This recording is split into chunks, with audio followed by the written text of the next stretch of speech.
Go ahead and hit record. All right. Hello, everybody. Thank you for coming today.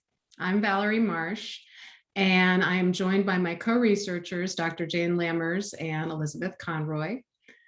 During today's talk, we're going to share with you some of what we've been up to in our research study, where we've been working together to design and redesign a curricular unit for Liz's high school journalism classes. We will tell you more about each of us and how we came together in a few minutes, but first we have a question for you.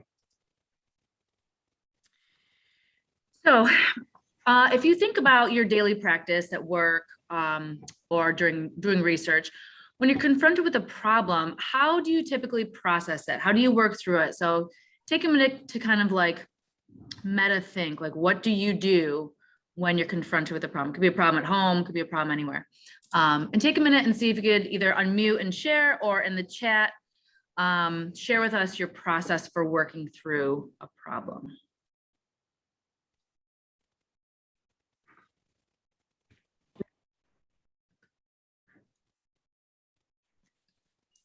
Okay. Crying is part of the process sometimes. It's true. Yes.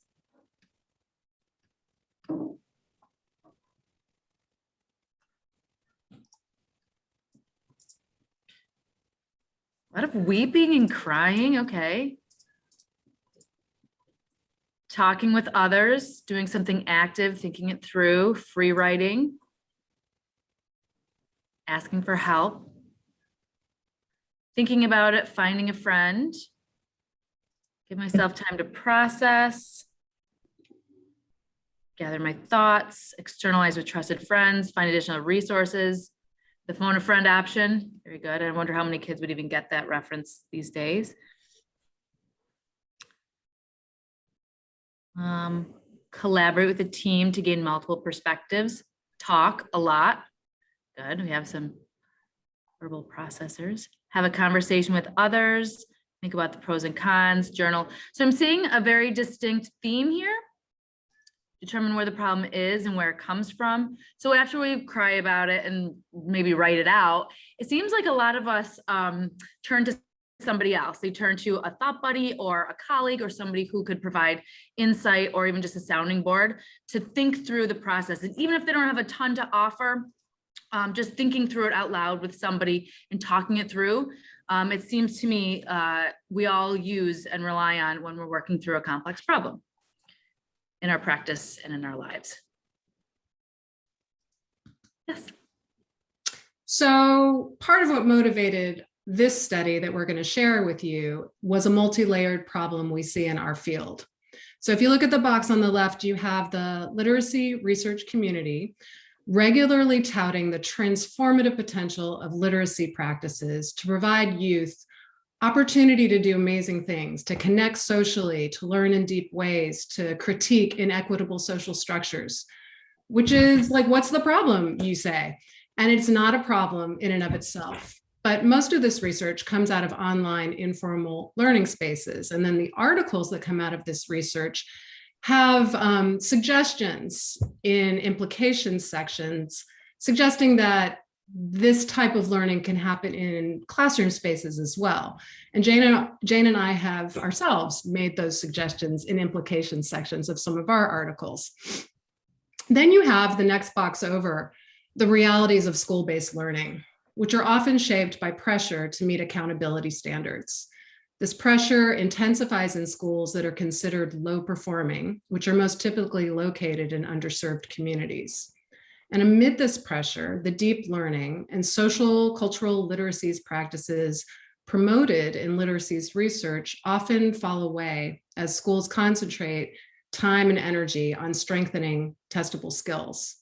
So what you have when you take these two situations together is a disconnect between literacies research and classroom practice, which is exacerbated when researchers design studies that are removed from classroom contexts.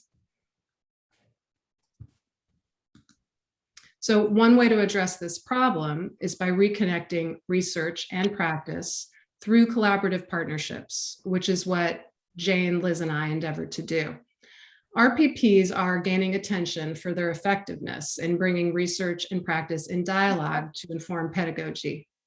They've been described as trading zones, a form of cultural exchange wherein researchers and practitioners can cross their institutional boundaries and settings and collaborate. We can step out of our institutionalized roles to exchange ideas and innovate reforms.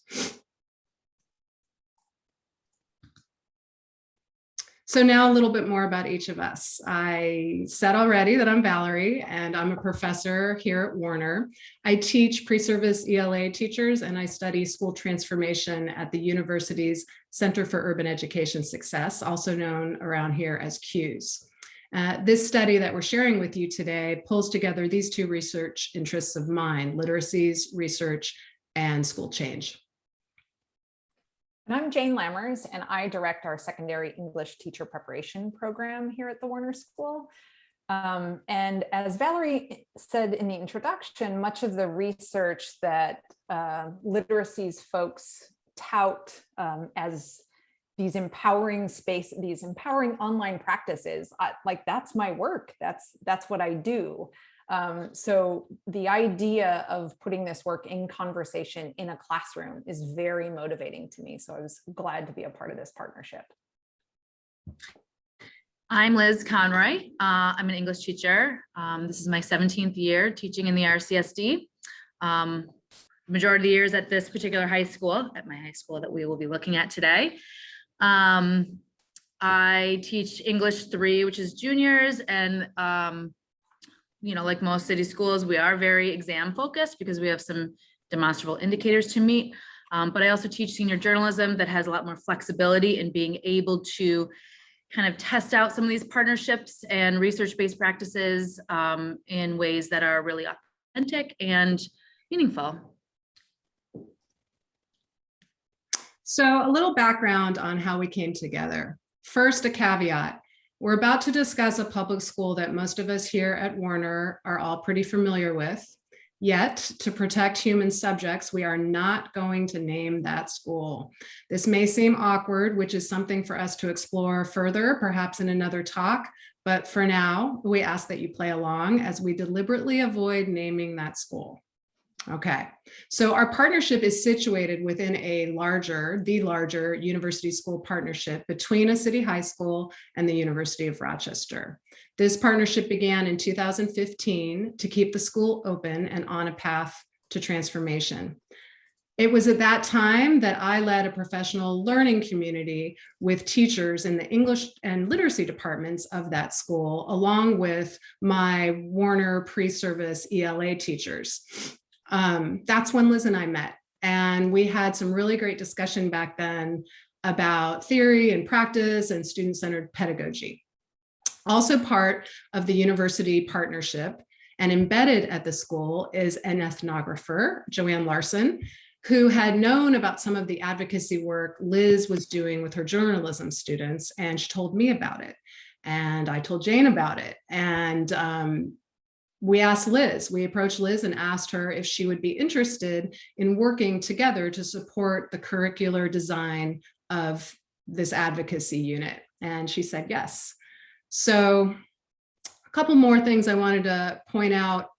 In order to do this study, we needed not only IRB approval, but we also needed the approval from the school's research committee, which is comprised of teachers, parents, and students. And they have a list of requirements that anyone who wants to apply to do research with the school need to address in their applications. And I'm not going to go through all of them, but 2 of them I want to highlight. One is that research to be done with the school must benefit the mission of the school. And this school's mission places an emphasis on advocacy for self and others. So we felt like working with Liz to build this advocacy unit made a lot of sense in alignment with this mission. And then another criteria that researchers have to meet to do research at this school is to show that the research has to be useful to the school community.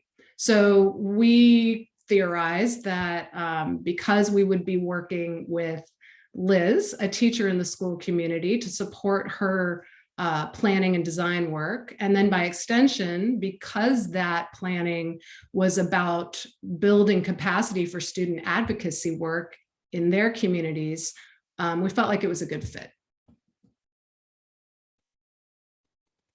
And so we start with our question. The research question for this study is exploratory by nature.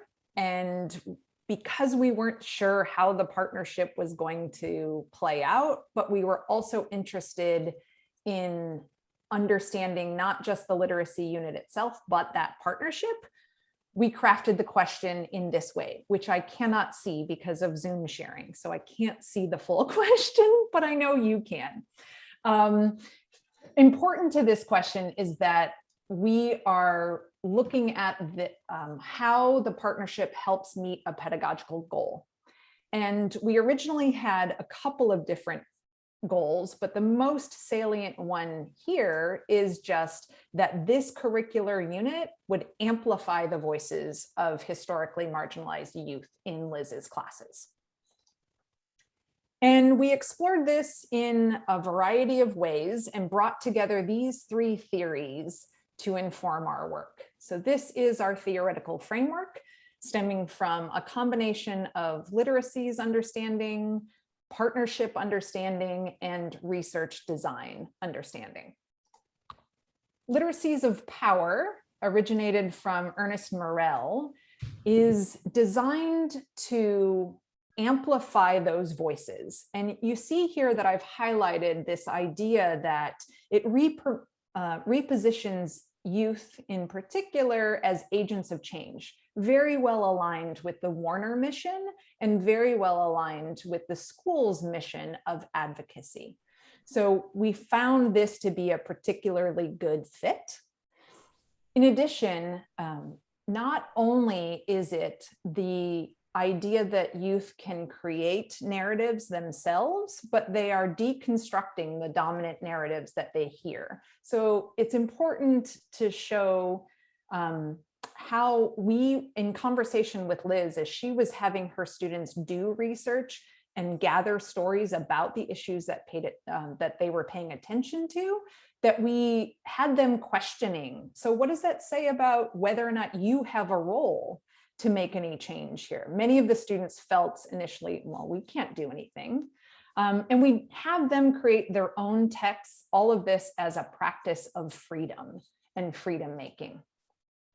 Design-based research, which is our methodology, stems from the learning sciences and gives researchers, especially researchers of learning, the chance to study and iterate any kind of pedagogical research that they're doing in response to what's happening in those naturalistic contexts. So rather than us working with Liz in advance of her unit, doing all the design and then just watching what happened and capturing data, we were in the moment in these weekly meetings with her, able to reflect back what we saw and help work together to make changes. So design-based research is really responsive to this kind of goal that we had to keep iterating for a particular pedagogical goal.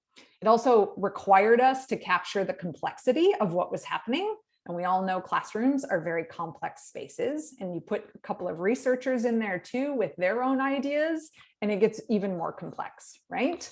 It also values the varied expertise that each of us brings to it as we go through these continuous cycles of design, enact, analyze, redesign, design, enact, analyze, redesign. Lastly, Valerie already introduced us to the research practice partnerships, but from a theoretical perspective, I just want to point our attention to the fact that it gives practitioners like Liz access to researchers more directly, rather than just from any reading she might do. And it also is in service of these kind of development of real-time innovations that matter and are localized to her and her classroom. Okay, so a little bit about this unit. So this unit kind of stemmed from a response to, there's this, in the curriculum, there's a unit on world poverty and kind of understanding the nature of a complex issue. And so how it came about was, we learn about this and how to understand an issue from multiple points of view, but then there became this kind of, so what question? What do we do with this? So naturally, we want to identify things that we see as a problem in the world, understand the complex nature of them, and then also propose solutions. So solutions journalism is kind of like this niche field of journalism that focuses on what is being done and what has been done, and is this, and evaluating the effectiveness of solutions. So I kind of tailored that together to create this sort of like end of the year unit of like, okay, everything we've learned this year, now what are we going to do about it? Find something you really think is worthy of your advocacy, worthy of change, and then let's analyze it. Let's see what the issue is. Let's see what's been done, and let's suggest solutions. Let's see if we can fix it. And if it's local or hyper local, at their work or at school, then it's easier to wrap their head around than something like world poverty, right? So these are the steps. They identify a local problem they care about. I ask them to look at what kind of bothers them as they go through their day. Once they identify that local problem or hyper local problem, something specific to them, maybe address how that's been addressed locally, nationally. If it's something in the community, maybe other communities have dealt with a similar problem. How have they gone about addressing it? Are those solutions effective, or do they just not really work? I had one student who wrote about, the challenge of free internet, Wi-Fi in communities, and he did a really great job looking at like, well, they tried this, but that didn't work. They tried this, but that didn't work. So maybe we should try this. And that's really kind of the heart of this project.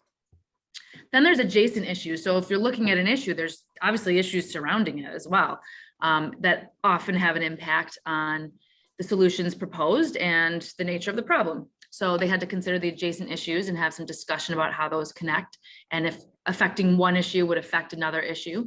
Made a fun little mind map about that. And then the meat of it is proposing a solution. So based on your research and based on your evaluation of solutions, what should we do? Come up with it. And then presenting to the community. So I had them design TED Talks to various levels of success the first time around. And then added in like a digital component where we publish on our school's website or our school's YouTube channel. More recently, I've had, like in the past year during the pandemic, I had them create a website to kind of foster a dialogue online to kind of further the issue and advocate for their solutions.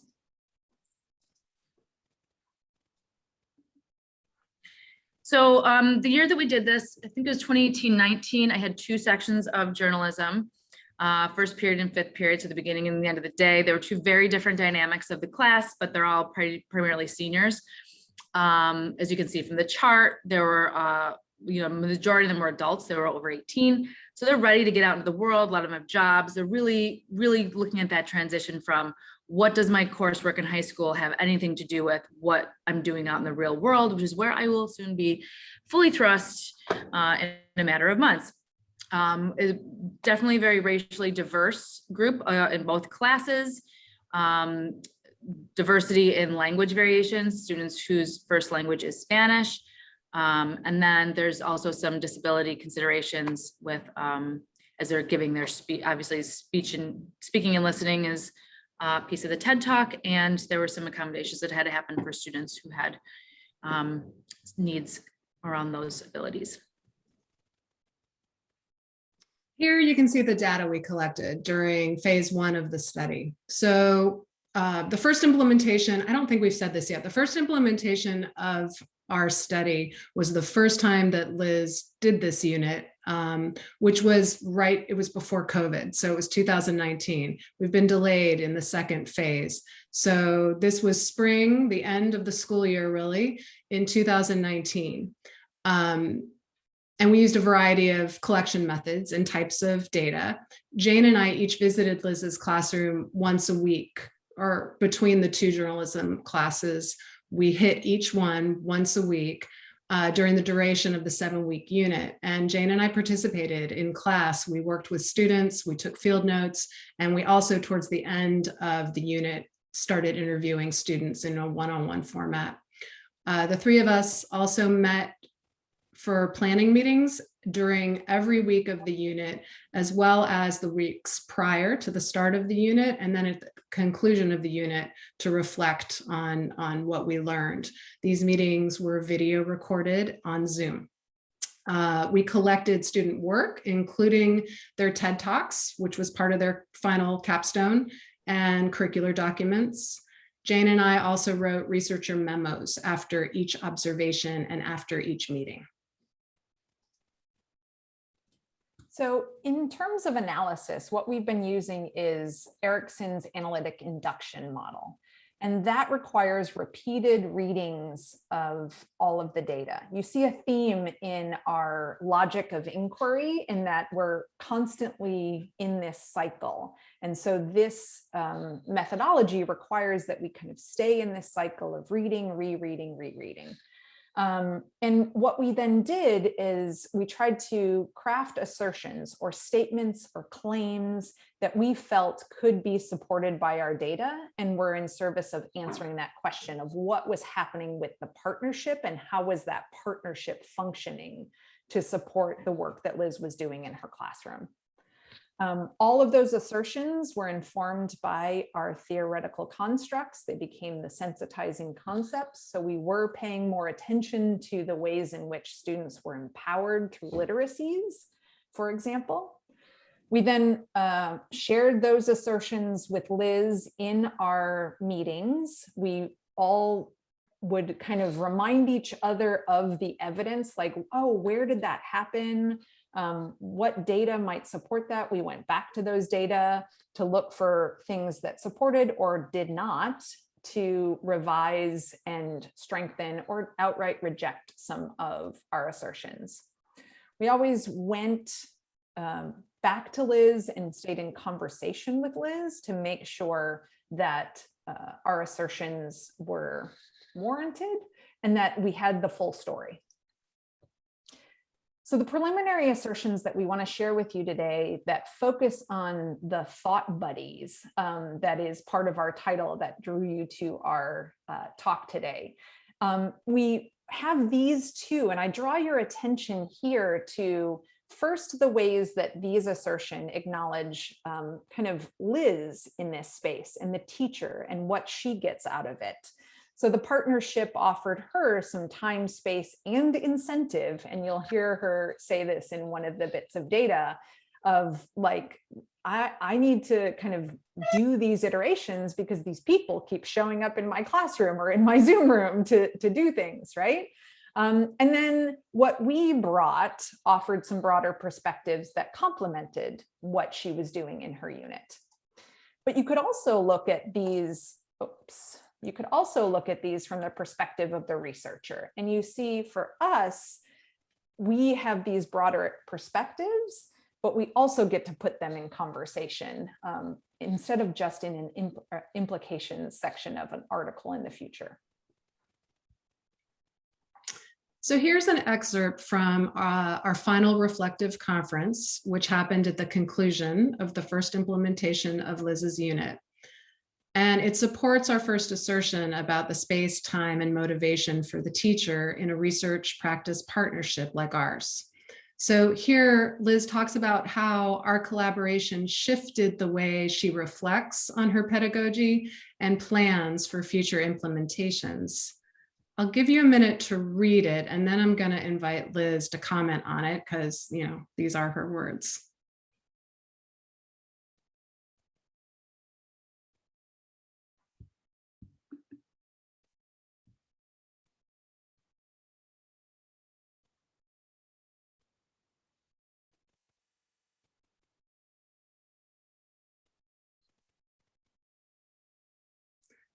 So Liz, can you share a little bit about, you know, what you were thinking at this point, especially like the point about motivation, and then also this two-pronged thing that you say at the end?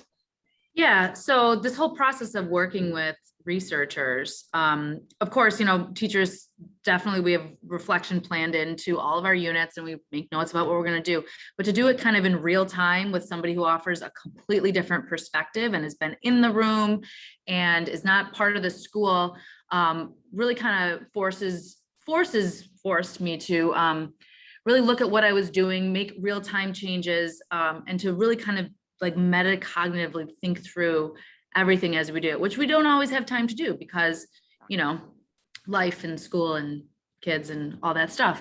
But this two-pronged thing is just that. It's that kind of idea of the zoom in, zoom out. So what's happening in the moment, like, oh, have you thought about this? Or why don't you use this resource? And then I can adapt my instruction, adapt my lessons, kind of make changes within the unit as it happens, as one prong. And then the other one being like looking back over the unit now to how do I restructure it to make sure that next year I'm including these things from the beginning. And there's more of a seamless progression because it's all cyclical, right? Unit writing, lesson writing, teaching, learning, it's all cyclical. So taking that time to really prioritize and to privilege the reflection and speaking to somebody, bouncing ideas off of people who are kind of outside of the classroom really was very motivating and really wanting to see this unit be like as good as I can make it for myself and for the kids' experience.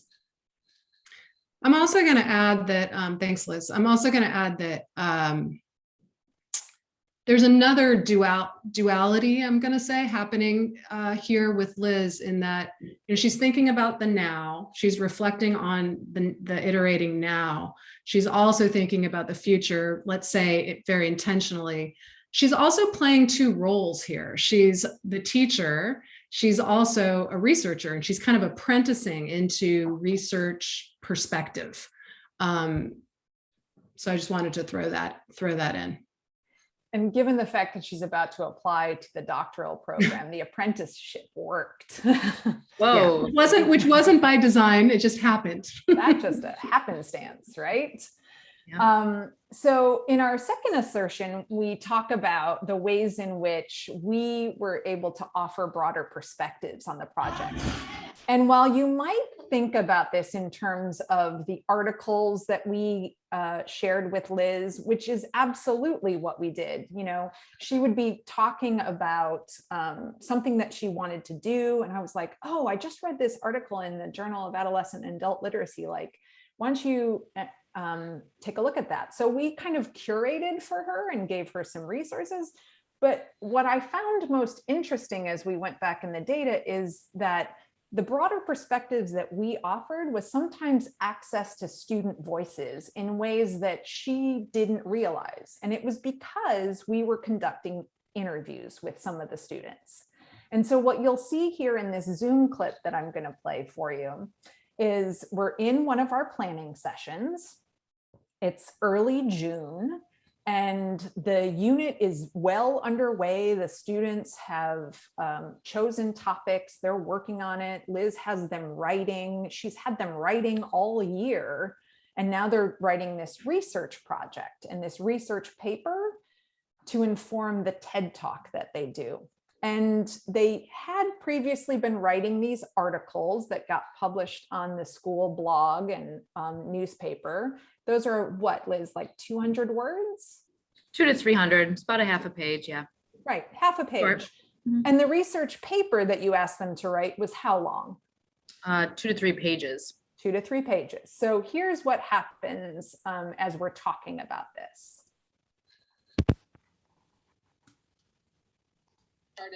And Liz was saying, everything's taking a lot longer. And one of the big impediments is their lack of confidence with writing independently.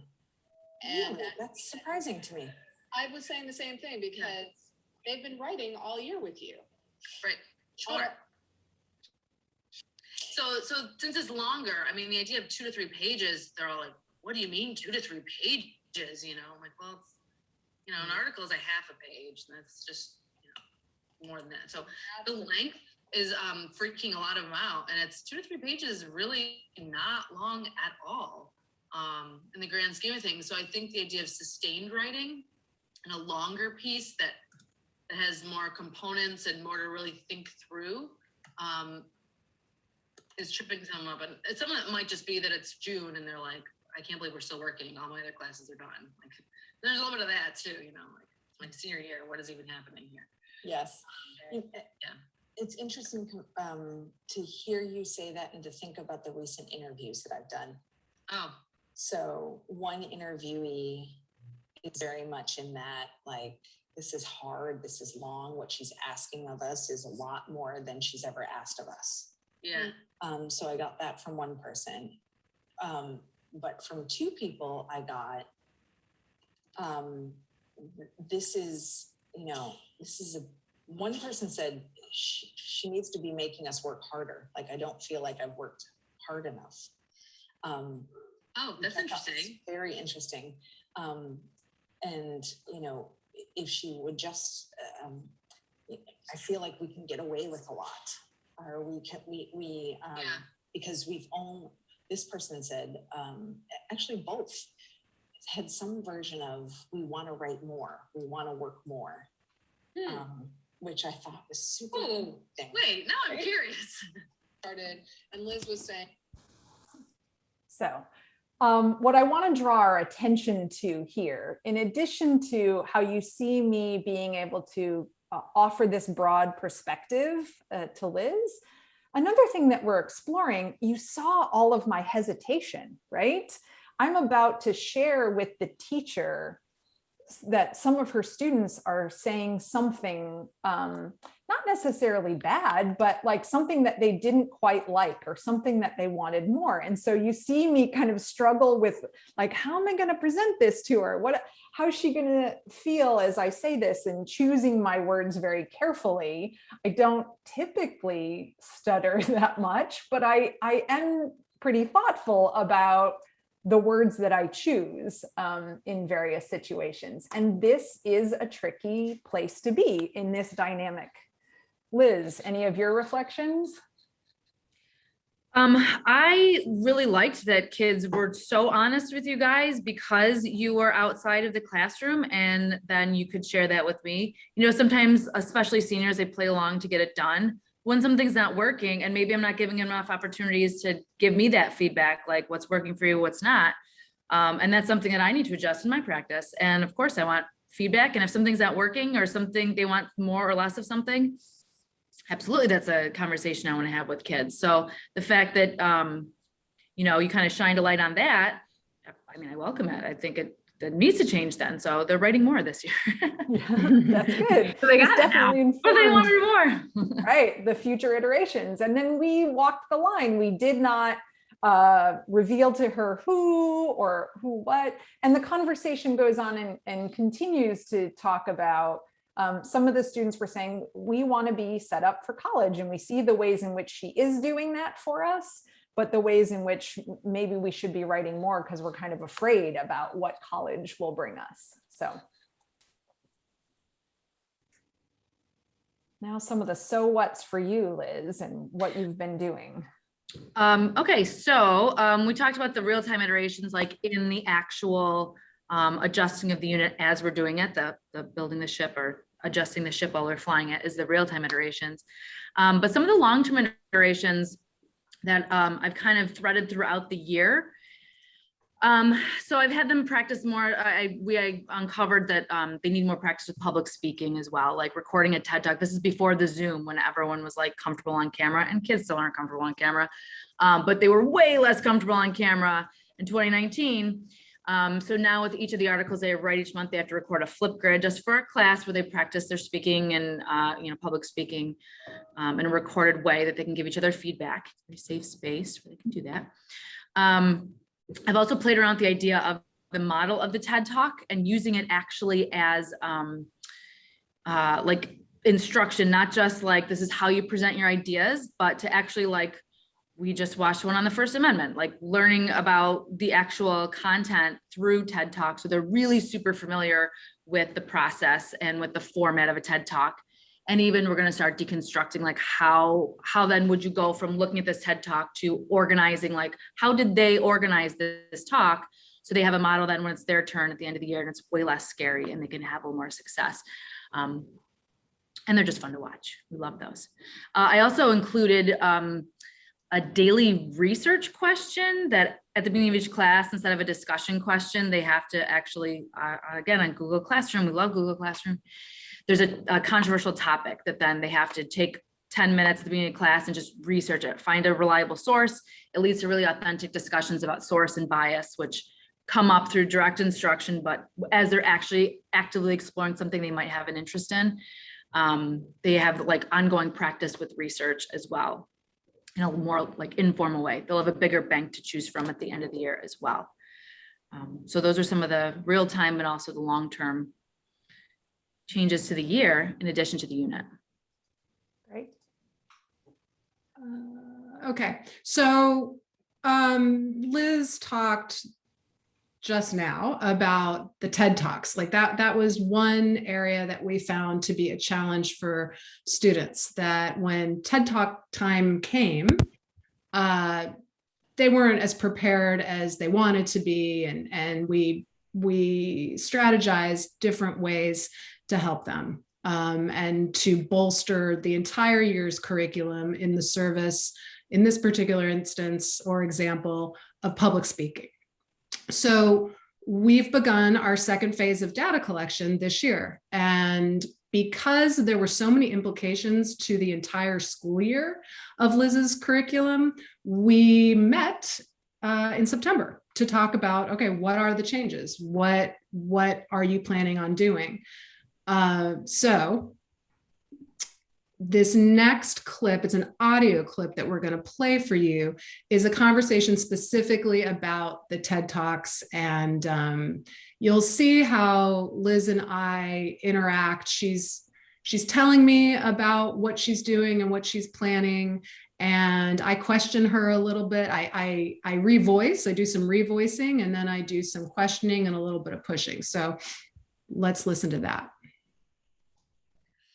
The other thing I did is I was looking for a TED Talk for every unit to include a TED Talk on the topic of whatever we're doing throughout the year. There's like 4 chunks, 4 main units of the year.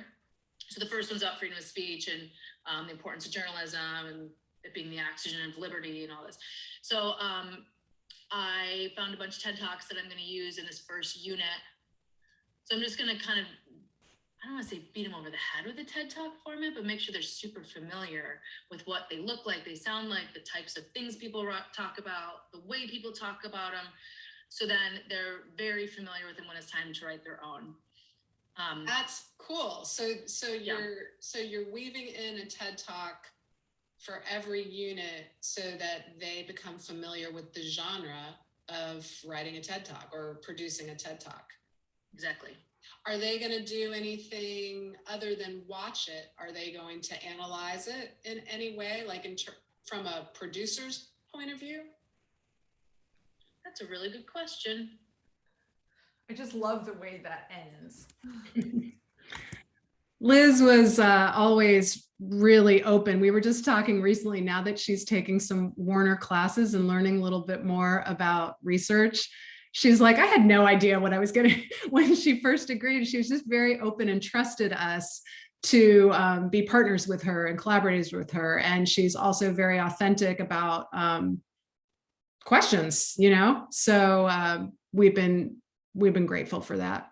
So that pretty much, we can talk about that some more in the larger, kind of group discussion, I think. So those are our slides, and we wanted to give time to talk if anyone has questions or comments. I have to look at the chat. I haven't been looking at it, but I've been trying to stay up with the chat, and what I've appreciated seeing is that even though the research practice partnership that we're engaged in is very focused on a curricular unit, literacy in particular, Liz's classroom, I see the school leaders making connections to feedback cycles.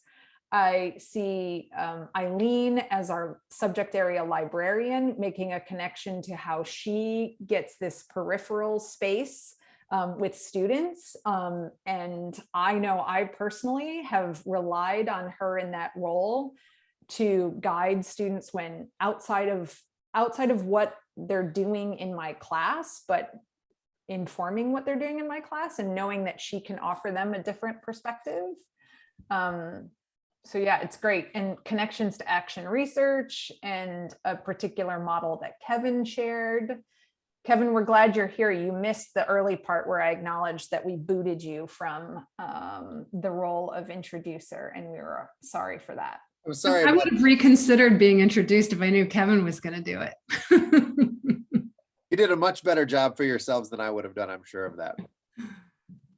And so we did really want to make this more of a talk and a conversation and hear people's questions. And I don't know if folks saw this in the chat, but Liz's first publication is about to come out any day now. We thought it might be available for today's talk, but in the November issue of English Journal, we talk about the unit. They had a special issue focused on research in English education and English spaces, and we jumped on that opportunity to share about the unit. And we highlight one of the students in her class and that young woman's evolution through the unit.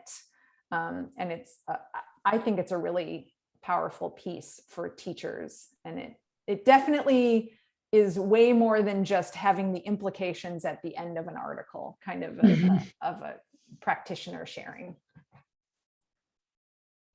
In that article, we, they had a call for articles, English Journal did, on research, and we reimagined research as advocacy. So that's the argument that we put forth in that story. So questions, wonderings, comments?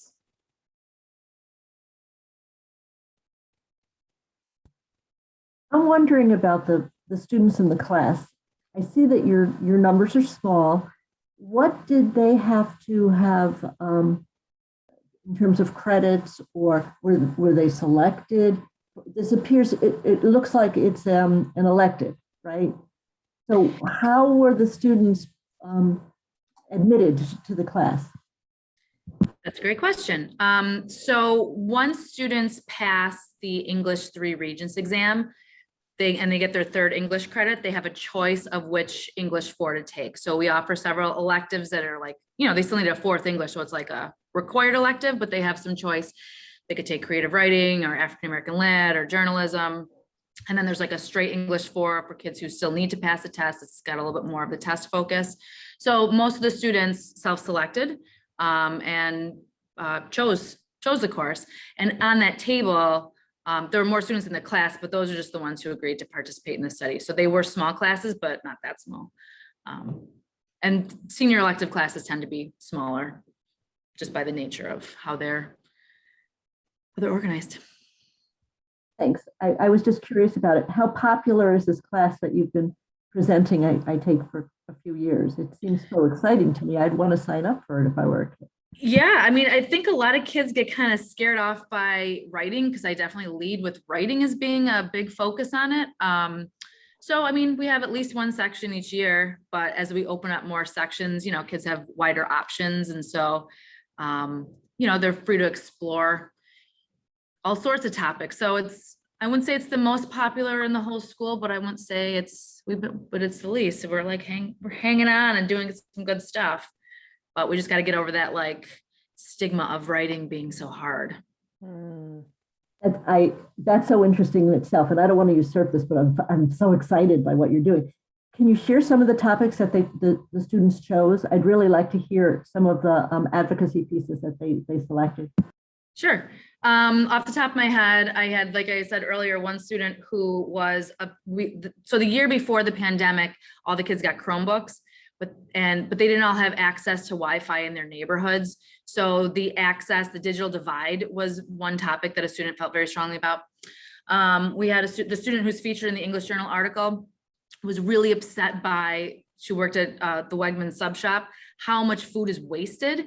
So she did this entire project about food waste and trying to donate. And then she sees, homeless people in her neighborhood trying to take the food waste, perfectly good subs and bread, and try to, get it to the people who need it.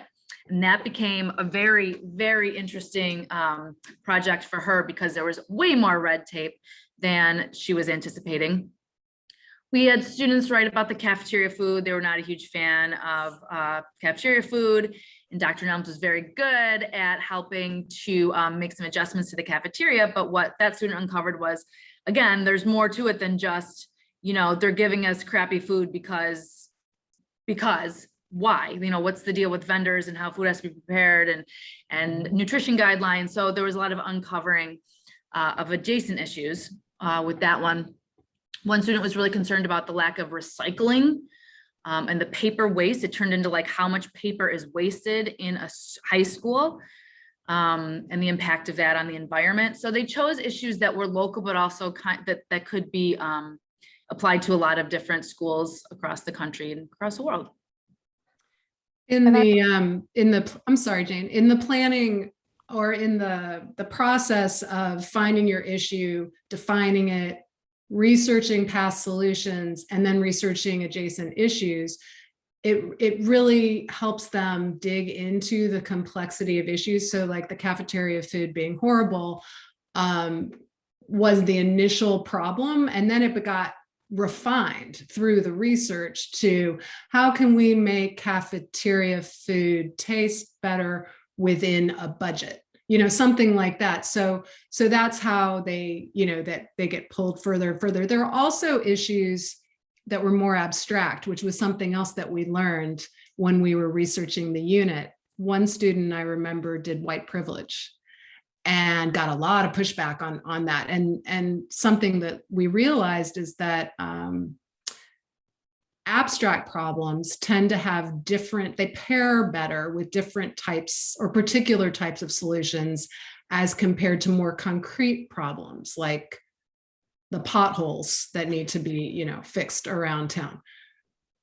I was going to bring up the potholes one because some of them, like their issue was hyper local. It's the potholes, and then having to do some research on like, how do potholes even get fixed and how does that even work? And then there were some of us like, is this really what we're researching, like potholes? But yeah, the student didn't like the way it felt riding to school.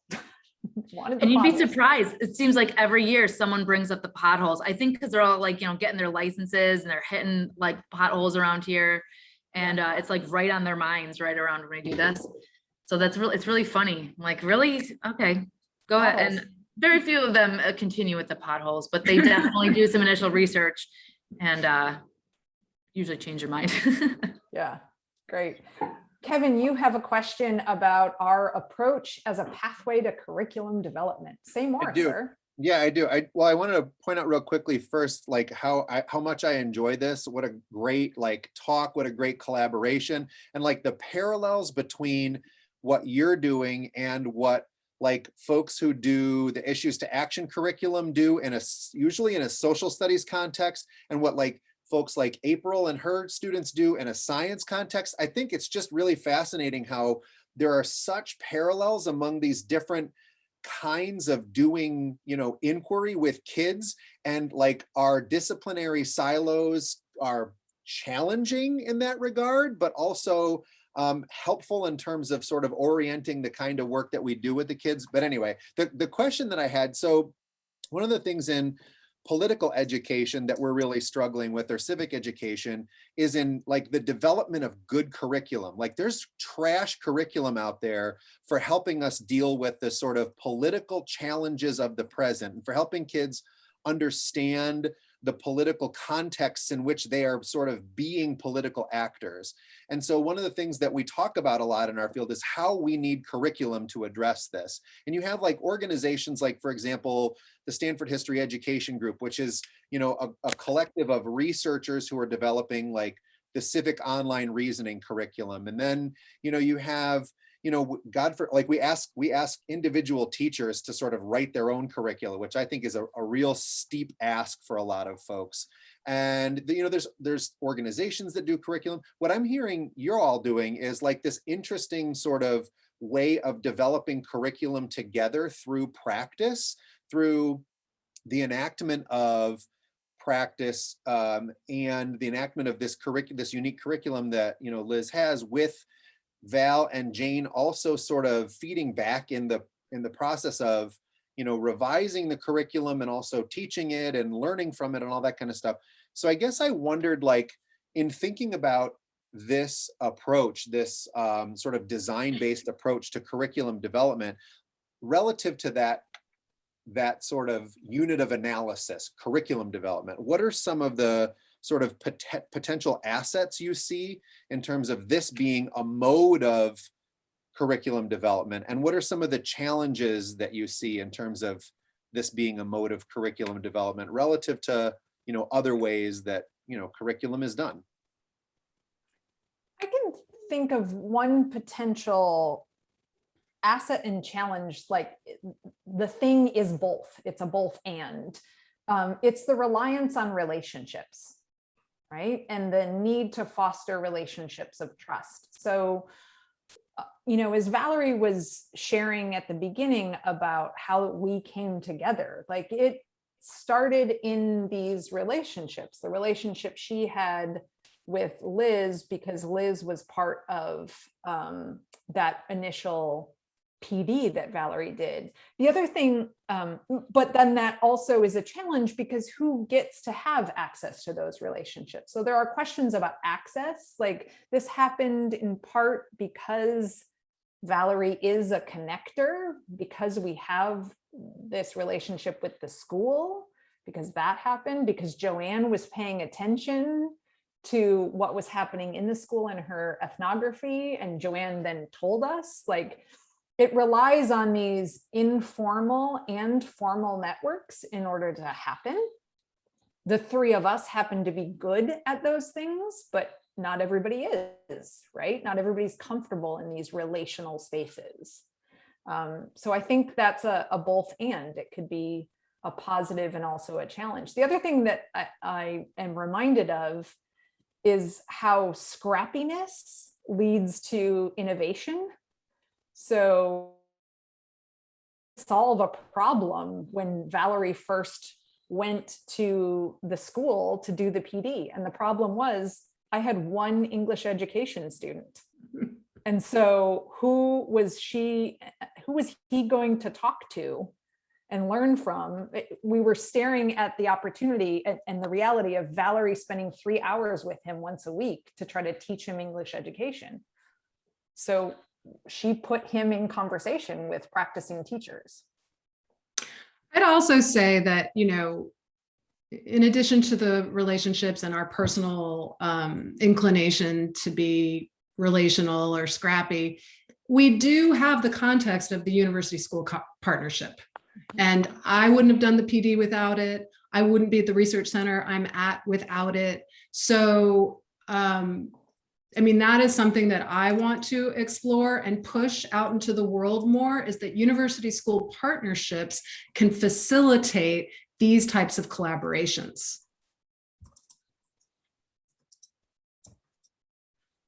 So I was seeing a question in the chat from April, and I can understand why she would ask the question in this way, because April is one of those masters of constantly integrate and like bringing people back into the program.